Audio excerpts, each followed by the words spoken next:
This is the last session. It's very excited. It's at the same time very sad for me. Excited because we will discussing about what is the contribution from academia in the future. Very sad because I have to leave Kyoto very soon. Because I really love this city very much. As well, I love this forum because we are not only talking about energy, but also talking about something really needful for us. Example for poverty, and also the other aspects that's very important for our Mother Earth and for the people. So when we talk about the fancy technology, so there is no elements we left behind. So this is very, very good opportunity to be in part from this forum. Intention for this photograph actually to share with you is I'm coming from the ASEAN Center of Energy, which actually explains by our executive director. We represent from 10 ASEAN member countries, which has these wonderful spots like in Kyoto. So please visit also our member states if you have time. So very interesting also point of view from the previous speakers, Ms. Kayashima, mentioning that SDG 7 in Southeast Asia progressing a lot is quite good enough. And also from our executive director's presentations, SDG 7 in ASEAN is quite good, especially in energy efficiency.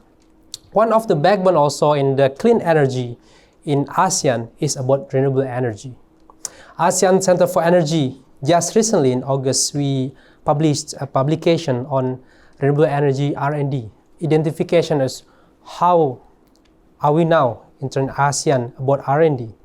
So from this point of view, we hope we know what is the priority of ASEAN, what is currently the priority technologies being developed, and what kind of publications already available in ASEAN to formalize or to identify challenges is available. Of course, to see how the academic institutions can contribute more for energy development in ASEAN region.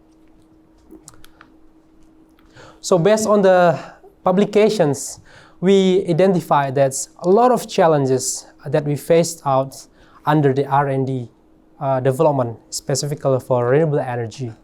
Even though we are progressing a lot in SDG 7, but I think we need to enhance it. Because to enhance the clean energy development, maybe we can also addressing the SDG 13 in climate mitigations, especially to benefit people in the future. From these findings, we also can get that we assessed more than 2,000 publications from the available publication in ASEAN member states, mostly our member countries interested in bioenergy publications, followed by solar PV, and followed by wind energy and geothermal. Of course, it's because it's very related with our potential. Bioenergy is very related with the people in the ancient times already. So that's why our government is very related with this kind of publications. Academic is very related with this kind of publications.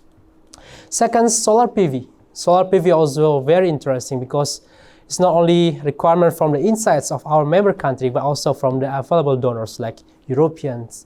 They've introduced the solar PV is very quick solution for people, but we need to know how this really matters for our people. So that's why we include this.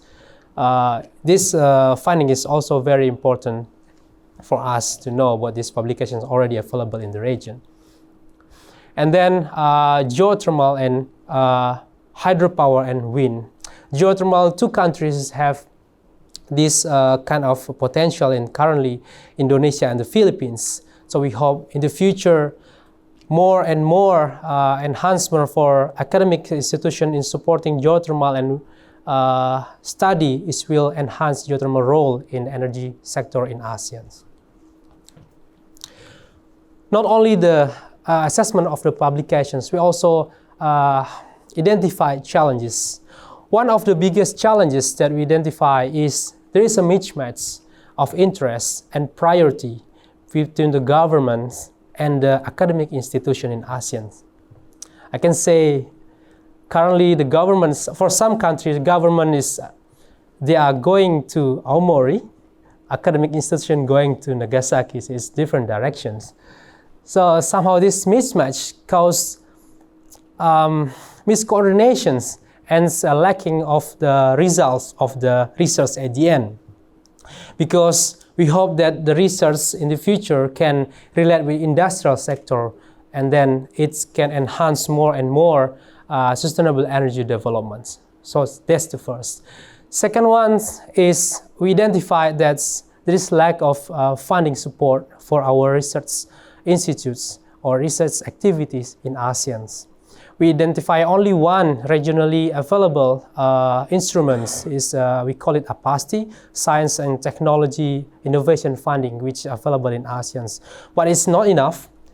The challenge is very huge, and we need more and more funding supports to support our academic institution in ASEAN to develop available patterns or result of educations as a basis for our policymakers in the future. And the last ones, we identify lack of coordination. The ASEAN Center for Energy, we are, as mentioned by our executive director, we are the think tank and catalyst and knowledge hub for ASEAN. We feel that we need more coordination, we more networking, so we can bring together all perspective or all best practice from one country to another country and closing the gap to address the available challenge. So these three key items is very necessary for the improvement.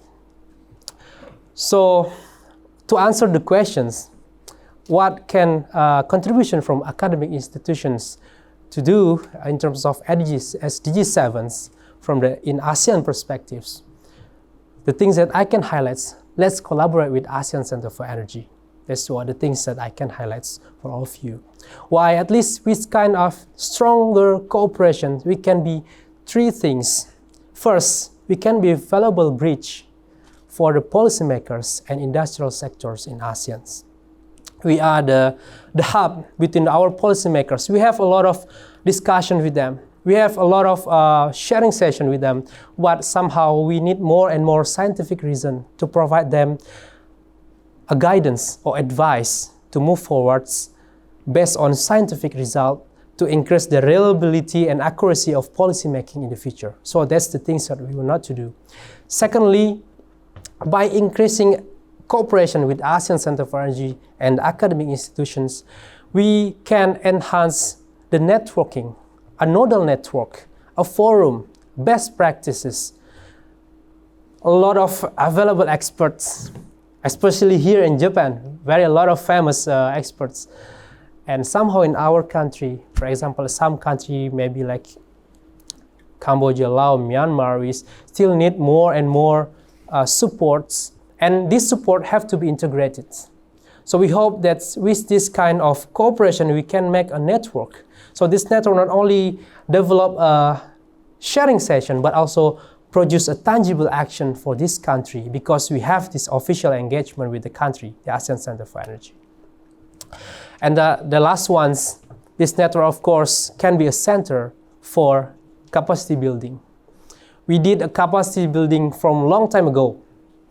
We have partners from many countries offering capacity building with ACE, but we hope we have a holistic approach in terms of capacity building. Very comprehensive curriculum or target in the future. We can't do this alone, because we need this kind of perspective from academic institutions.